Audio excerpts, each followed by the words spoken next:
afternoon, all of you. And as you can see the problem on the thumbnail, I would request you to give an honest try by yourself, because this problem is going to teach you a lot about incenter, circumcenter, orthocenter and centroid of a triangle with respect to circle configuration. And this is one of the most crucial concept which usually you will not find in textbook. So this question I've incorporated in my book. Let's try the question. Consider a unit circle C given by the set x square plus y square equals 1. So we have set C representing this unit circle. Tangents are drawn from point C, which is from point 3k comma 4k. So for the sake of simplicity, I'll just assume some point P, and with respect to this point P, I'll discuss this entire question, right? And then you can put the particular point to solve in particular the problem given in the thumbnail. So let's say we have a point P outside and we draw two tangents here. Say the point of contact is A and B. So it's quite clear from this diagram that if O is the center of the circle, OA is going to be perpendicular on PA, and so is OB on PB. Hence, point PA, O and B is concyclic because we have sum of opposite angles of this quadrilateral as 180 degree. Hence, this angle is theta, so this must be pi minus theta. Hence, there is guaranteed circle passing through AO, BP. And now that confirms the circumcenter of the triangle PAB is nothing but midpoint of OB. So let's say point P is known alpha comma beta, and center here is known as 0 comma 0. So circumcenter, which is O, is nothing but simply alpha by 2 comma beta by 2. Next, I'm going to prove incenter of triangle PAB, and very surprisingly, the incenter will be the point I, which is intersection of circle and the line joining center to the point P, which is lying outside. So let's try to prove this. Since we already know OP will definitely be angle bisector, because from half-fold symmetricity, or you can do congruency of triangle OAP and OBP. So what I'm going to show is we'll prove that the segment AI is the angle bisector. So for that, let's assume this angle to be psi. If I'll take that psi, then this entire angle will be 90 minus psi, because the radius vector will be 90 degree. And since it's 90 minus psi, so we have two angle, because this is radius, so this guy is also 90 minus psi. Since both is 90 minus psi and this is 90, hence this must be psi. So by this I have proved the segment AI or the line AI is basically the bisector of the angle A, which is BAP is bisected by line AI. And similarly, by symmetricity, you can see BI will also be the bisector of this angle phi and phi, right? And from symmetricity we can tell again phi will be psi. So by this we can conclude I is the incenter of the triangle PAB. It means if we'll draw an incircle which is touching internally, a circle touching internally the sides of triangle PAB, its center is going to be I, which will definitely lie on the circle itself. So let's say point P moves in a circular region, okay, on the arc of a circle. So the incenter locus will also be this circle, unit circle. Let's move to orthocenter, and this is a little bit more interesting. So we have point P, B. So let's connect to the center O. Now we want to find orthocenter of triangle P. So we know again orthocenter will lie somewhere on the line OP, because OP is perpendicular to AB. So let's say somewhere orthocenter H lies.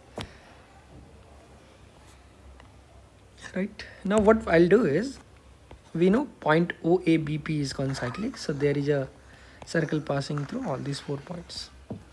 Now if you look at triangle PAB, so for PAB, if H is the orthocenter, the reflection of orthocenter on any side will lie on the circumcircle. And this is very well extended result, which I am asking you to prove it right now by yourself.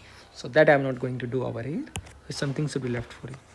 So hence orthocenter is already done, because it will be nothing but the image of O in this line, this chord of contact. And how to find this chord of contact? That you can find if P is given alpha comma beta, it's just T equal to 0 from coordinate geometry.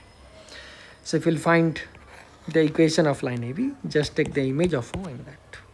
Okay, so by symmetricity you can tell the angle AOB will exactly be same as angle OAHB. So let's say if point O, if the center of circle itself is moving on some arc, so H will also move on that arc, right? Like on similar arc. So that's again interesting. So that's again interesting. Or I can tell if point P is moving on a circle, the orthocenter will also move on a circular arc, right? Because every time line AB will keep on changing and the image of center fixed point 0, 0 on the variable line t equal to 0 will give a circle. So that was an interesting result. The last result is the centroid, and that's easy to find because once you know H and O, we know HGO from Euler's line concept. Like centroid will divide the line joining orthocenter and circumcenter in the ratio 2:1. So if I know the locus of this, which is preferably here on circle, locus of circumcenter is also on a circle, so we can find locus of centroid will also be on a circle over here. Because here circumcenter is fixed point, okay? So here it's not on the circle, rather point O is fixed 0, 0.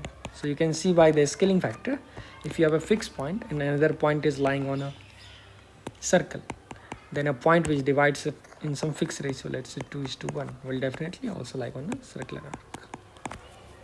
Because this is just a scaled down version by 1:3 or 2:3, right? That you can prove in other way also. So let's say if you have a circle over here, you have point P outside, and now if I want to find the centroid location, that is surprisingly interesting because centroid will be a point. Again, since this is isosceles triangle, so centroid will lie along the line joining PO. Let's say we have some point G over here which divides it into 2:1 ratio.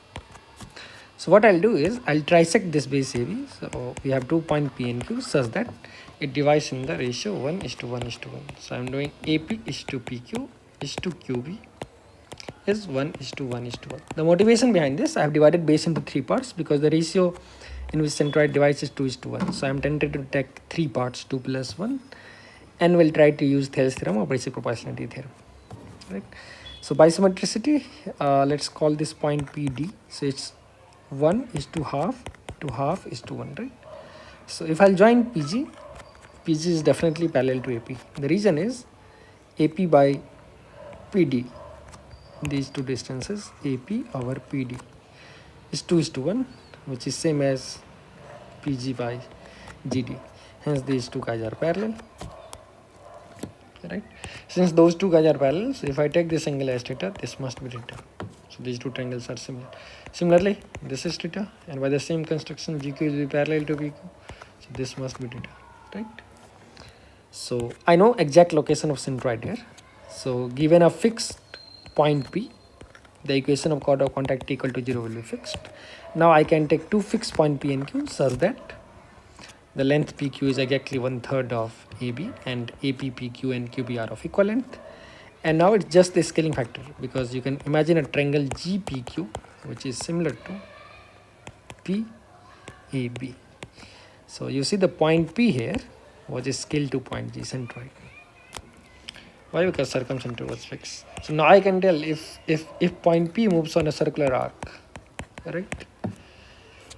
So the centroid will also move on a circular arc, making the same angle theta. The only thing is, in this time, circular arc will be based on segment PQ rather than segment EB. So it's exactly 1/3 scaling version of that. Okay, so I hope you have enjoyed this problem and the art of problem solving. And if you want more quality content like this freely on YouTube, please do subscribe the channel because usually this kind of content will not be available.